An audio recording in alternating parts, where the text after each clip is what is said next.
Madam ಹೇಳಿ, ಇತ್ತೀಚೆಗೆ ಕನ್ನಡದ ದೊಡ್ಡ ನಟರು ಅರೆಸ್ಟ್ ಆಗಿರ್ತಕ್ಕಂಥ ಒಂದು ಪ್ರಕರಣ ವಿಚಾರ ನಿಮ್ಗೆ ಗೊತ್ತಿದೆ ಖಂಡಿತ. ಸೊ ಅದ್ರ ಬಗ್ಗೆ ಏನು ರಿಯಾಕ್ಟ್ ಮಾಡೋಕ್ಕೆ ಇಷ್ಟಪಡ್ತೀರಿ? ಸರ್, ವಿಷಯ ಯಾವುದೂ ನಮಗೆ ಕ್ಲಿಯರಾಗಿ ಗೊತ್ತಿಲ್ಲ. ಯಾವತ್ತು ಅಂದರೆ ನಾನು ಹೇಗೆ ಅಂತಂದರೆ, ಯಾವತ್ತೂ ಟೂ ಸೈಡ್ಸ್ ಆಫ್ ಸ್ಟೋರಿ ತಿಳ್ಕೊಳ್ದೆ ಯಾವುದೇ ವಿಚಾರವಾಗೂ ನಾನು ಒಪಿನಿಯನ್ ಹೊರಗೆ ಹಾಕಲ್ಲ ಅಥವಾ ಯಾವುದೇ ರೀತಿಯಾದ ಕಾಮೆಂಟ್ಸ್ನ ಪಾಸ್ ಮಾಡಲ್ಲ. ನಾನು ಯಾವುದಾದ್ರೂ ವಿಷಯನ ನಾನು ಹೇಳಬೇಕು ಅಂತಂದರೆ ಅದು ಎರಡೂ ಸೈಡ್ ಸ್ಟೋರಿ ಗೊತ್ತಿರಬೇಕು.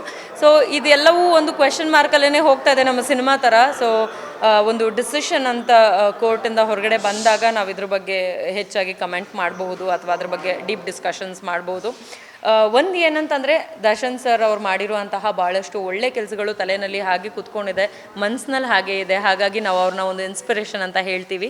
ಸೊ ಆ ಒಂದು ಒಳ್ಳೆತನ, ಒಳ್ಳೆ ಕೆಲಸಗಳು ಮನಸ್ಸಿನಲ್ಲಿ ಯಾವಾಗಲೂ ಇರುತ್ತೆ, ಅದು ಮುಂದುವರಿತಾ ಹೋಗುತ್ತೆ. ಯಾವುದೇ ವಿಚಾರಗಳು ಬಂದ್ರೂ ಒಂದು ಸ್ವಲ್ಪ ಬೇಜಾರಾಗಬಹುದು, ಬಿಟ್ಟರೆ ನಾವು ಅವ್ರ ಮೇಲೆ ಇಟ್ಟಿರುವಂತಹ ಪ್ರೀತಿ ಅಭಿಮಾನ ಯಾವತ್ತೂ ಬದಲಾಗಲ್ಲ. ಆ್ಯಂಡ್ ಅವ್ರ ಸಿನಿಮಾಗಳು ಇನ್ನೂ ಹೆಚ್ಚೆಚ್ಚು ಬರ್ತಾ ಹೋಗುತ್ತೆ, ಇನ್ನೂ ಹೆಚ್ಚು ಚೆನ್ನಾಗಿ ಅವರು ಇಂಡಸ್ಟ್ರಿನಲ್ಲಿ he'll be still rocking. So ಅದನ್ನೆಲ್ಲ ನೋಡೋದಕ್ಕೆ ತುಂಬ ಖುಷಿಯಾಗಿ ವೆಯ್ಟ್ ಮಾಡ್ತಾ ಇದ್ದೆ.